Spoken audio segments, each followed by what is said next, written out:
So thank you for the opportunity to talk to you about this very exciting project that the college is undertaking at the moment with regard to carbon reduction and net zero.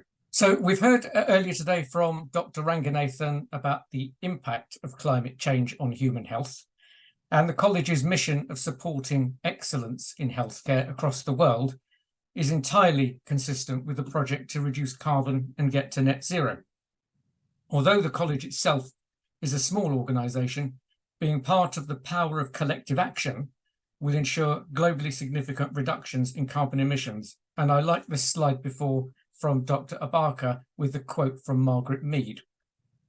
So the aims of our project are to develop a carbon reduction roadmap and a net zero strategy. We firstly need to calculate our current carbon emissions so that we can quantify any of our reductions. We importantly need to carry on the business of the college. So any ideas that we generate will need to work, but they also will need to challenge us as an organisation.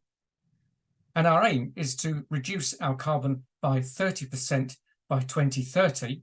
But that's not just about carbon, it's all about the other greenhouse gases as well. So our trustee board is going to be asked to identify a suitable date for net zero. The UK government has set 2050, but we may want to challenge that and arrive at net zero before that. We will still have some carbon after the end of our carbon reduction programme, and we need to consider then how we deal with the remainder. Do we deal with that via offsetting or various carbon removal schemes?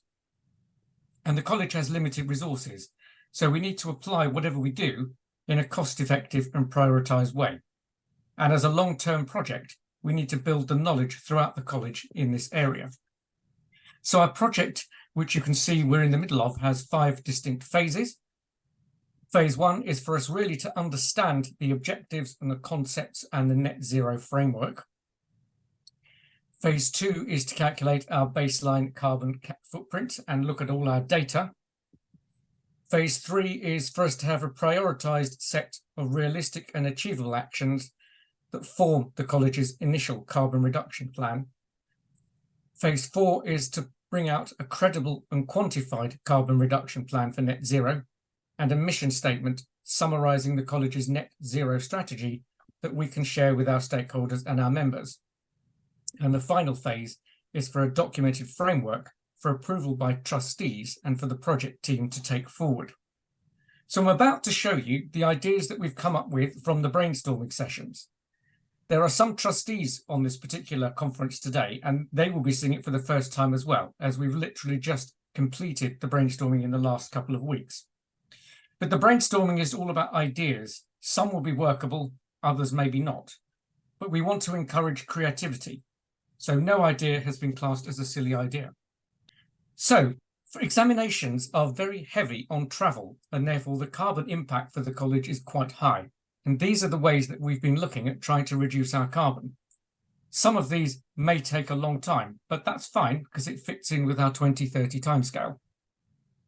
And for some of these, we may have to get regulatory approval, for example, if we're changing our examinations. So just to pick out a couple of these, some of examinations are 3 days in duration, and we may want to look at the possibility of reducing some to 2. Our part 2 is currently held face-to-face with our part 1 online. But if we move some of the part 2 online, this could save travel. Also, digitisation of college examinations would also help because candidates will be able to sit their examinations either at home or in their hospital or laboratory environment. But that's not without its complications and is quite a large and complicated project. We also need to look at where we ask candidates to travel to. For obvious reasons, they cannot sit an examination at the hospital they work in, but we could potentially minimise travel rather than make them travel from one end of the country to the other.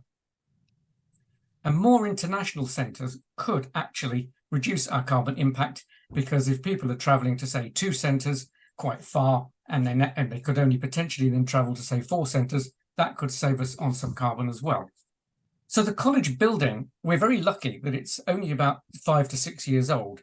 And when we built it, it has got one of the UK government's BREEAM, which is the environmental sustainability accreditations, as excellent. But when you have an excellent rating, there is still room to improve. So as our equipment comes to the end of its useful life, the idea would be to replace this with more energy efficient items. Also, our heating in the building is gas, and that is quite carbon intensive. If we switch to electricity and used electricity from renewable sources, and all the college electricity does come from renewable sources, that can have quite an impact as well.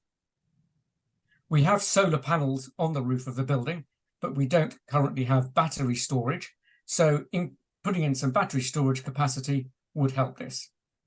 And the last idea to talk about here is that our building management system doesn't currently allow us to use what's known as zoning. So if our entire second floor is used, but not one or two of the rooms, we can't currently stop the cooling because the building is air cooled, not air conditioned in some of the rooms. So a replacement building management system may help us achieve that. On travel and related activities, most college committee meetings are virtual or hybrid if they do take place face-to-face. But we could look at the remaining ones and see if some could be online. We have internal catering at college events, but if we move those to plant-based rather than meat-based products, we could apparently save about 30% there on the catering we supply. We put people up in hotels quite a bit for examinations and other committees and other events, and each star of hotel apparently has a different carbon rating. 4-star, for example, is much more carbon heavy than 3-star. The college's expenses policy at the moment is a monetary amount, but we could switch to a carbon amount, or say only go to those hotels that have a carbon reduction plan or renewable energy, for example. That may not necessarily be popular with all travels, but it's a way of reducing carbon. And the first one on the list there is an interesting one because some organisations have taken a really tough stance and either banned or limited air travel. I'm not sure the college could eliminate it completely, and this is certainly one that probably wouldn't be popular. But as air travel is carbon intensive, it's a way we could certainly do things. On employee commuting, the biggest thing we can do really is to run an awareness campaign for staff. The UK government has many tax breaks to encourage green credentials, including moving to electric cars, and the college has adopted this scheme. It doesn't cost the college or the fellows any money, it costs the employees money, and they can take advantage of the very generous tax breaks. So making staff aware of this could shift use from a petrol or diesel car to an electric car. We're all currently working on a hybrid basis, 3 days from home and 2 days in the office. And home working and office working has a carbon footprint, but we may want to look at this split and see how we can optimize carbon use in the building. Next slide. Procurement is the biggest element of carbon use in the college in the way we use our bought-in goods and services. So we think we might want to change our procurement policy only to purchase from suppliers who have a carbon reduction plan or a net zero plan. For example, only booking venues for exams that are close to transport links, so people that don't need to drive or themselves run on renewable energy. We do donate all our food waste to charity at the moment, but that's only for food that hasn't been out for 2 hours because of the various health and safety rules. We might want to look at how we can display food to prolong the life, so we are able to do that more. So that really is a kind of a run through of college of ideas that we've come up with. This is really sort of the last one from me, just to say that we've come up with a few ideas ourselves. I would love to hear more ideas from you. If you've got any ideas on how the college could reduce our carbon, please email me or email any of the organisers for today's events, and we'll hopefully take those forward. So hopefully that's been a brief run through of our net zero and carbon reduction plan. I'll be happy to answer any questions. Please use Slido and I'll try and respond throughout the day. Thank you.